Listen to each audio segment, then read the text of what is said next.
बल्कि एक बहुत महत्वपूर्ण कंसेप्ट है महाभारत में। मैं आपको वो छोटी सी कहानी बताता हूं तो आप उसका आनंद ले पाएंगे कि भारतीय परंपरा में कितनी शानदार बात कही गई है।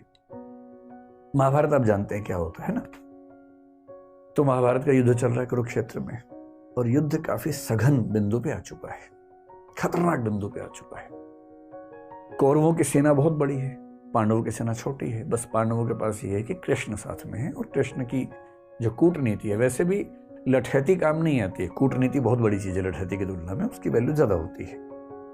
कृष्ण कूटनीति के इतने पुरोधा हैं कि उनके सामने बड़े बड़े जो बलशाली लोग हैं चल नहीं पाते हैं। अब हो क्या रहा है? अच्छा, कृष्ण को शुरू से अंदाजा था कि कर्ण को संभालना आसान नहीं होने वाला है, बाकी सबको संभाल लेंगे, कर्ण नहीं संभलेगा। तो कुंती ने कर्ण से एक निवेदन किया, और कर्ण ने अपनी माता से कहा, ठीक है माता जी, आप निश्चिंत रहें, आपके 5 बच्चे बचे रहेंगे। जिसमें निहित था कि मैं आपका एक बच्चा नहीं छोड़ूंगा, अर्जुन, बाकी सब छोड़ दूंगा। अब कुंती भी चिंतित है, क्योंकि वे बच्चे तो उसके हैं ना, बच्चे की चिंता किस मां को नहीं होगी। अब हो क्या रहा है युद्ध में? द्रोणाचार्य की मृत्यु हो चुकी है। अश्वत्थामा वाली कहानी आपने सुनी ही है। भीष्म भी युद्ध लड़ने की स्थिति में नहीं है, अब वो शैया पे लेटे हुए हैं, युद्ध नहीं लड़ रहे हैं। बहुत बड़े बड़े सैनिक कौरवों की तरफ के खत्म हो चुके हैं, हार चुके हैं। कर्ण कंट्रोल नहीं हो रहा, और पांडव उधेड़बुन में है। युद्ध के बाद शाम की मीटिंग चल रही है। युधिष्ठिर एक ऐसा व्यक्ति है जो बहुत ही विनम्र है, संयमित है।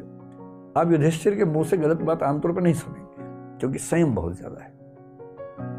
लेकिन उस दिन उस कमजोर क्षण में युधिष्ठिर भी संयम खो बैठे अपना, और अर्जुन को बोल रहे हैं कि तुम तो कहते थे कि तुम दुनिया के सबसे अच्छे धनुर्धर हो भाई। अजीब हाल है, तुम कर्ण को मार ही नहीं पा रहे। काहे की तुम्हारी धनुर्विद्या, काहे का तुम्हारा गांडीव धनुष। ये सुनते अर्जुन को आग लग गई एकदम। और अर्जुन ने एक कसम ले रखी थी, प्रण लिया हुआ था कि यदि कोई मेरे गांडीव धनुष का अपमान करेगा तो मैं उसका जीवन ले लूंगा। ये प्रण लिया हुआ था, प्रतिज्ञा थी। अब मामला फंस गया कि अपमान कर दिया बड़े भाई ने। बड़ा भाई और पिता परंपरा में एक ही माना गया है, तो पिता स्वरूप बड़े भाई ने अपमान कर दिया। अब अर्जुन परेशान है कि यार मुझे प्रतिज्ञा पूरी करने के लिए अपने भाई का वध करना पड़ेगा। कृष्ण समझ गए कि ये मामला ठीक कर रहा हूं। कृष्ण उसके पास गया, बोले चिंता मत करो यार, रास्ता है इसका। क्या रास्ता है?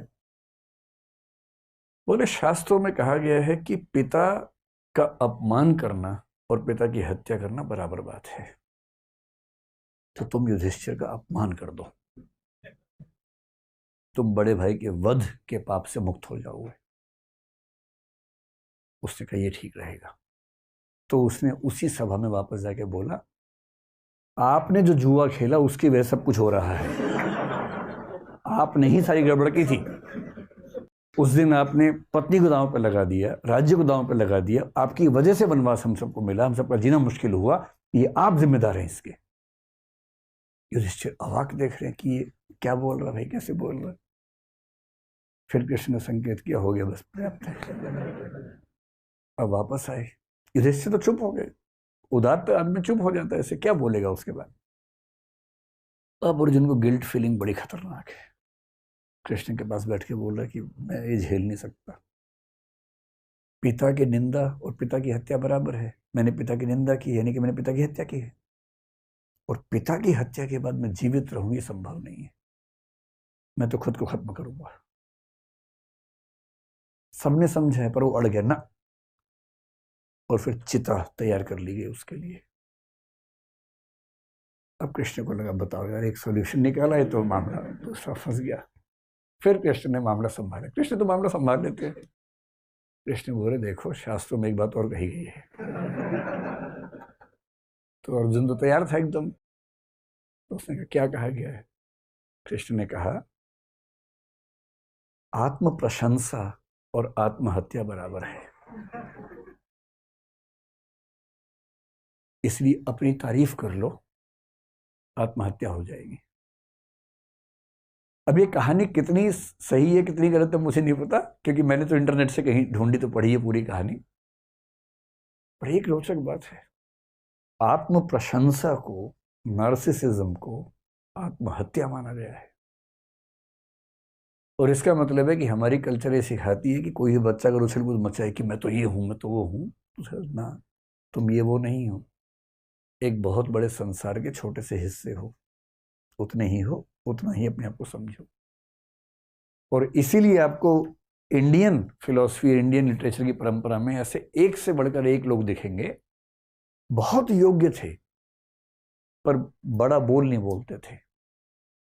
बड़े बड़ाई ना करें, बड़ा ना बोलें बोल, रहीमन हीरा कब कहे लाख टका मेरो मोल। जो बड़ा होता है बड़ाई नहीं करता है अपनी। रहीम कह रहे हीरा कब कहता है कि मेरा मोल लाख टका है, नहीं कहता, कहना भी नहीं चाहिए। क्यों कहना चाहिए? तो रहीम की ये लाइन नार्सिसिज्म के खिलाफ ही तो है। तुलसीदास जैसा आदमी जो इतना महान महाकाव्य, मतलब पूरी भारतीय परंपरा में सबसे महान महाकाव्य कौन सा मानता है? रामचरितमानस। भारत के दुनिया भर में मानते हैं, क्योंकि उतनी प्रसिद्धि किसी को नहीं मिली। वो आदमी इतनी महान रचना लिखने के बाद भी क्या लिखता है?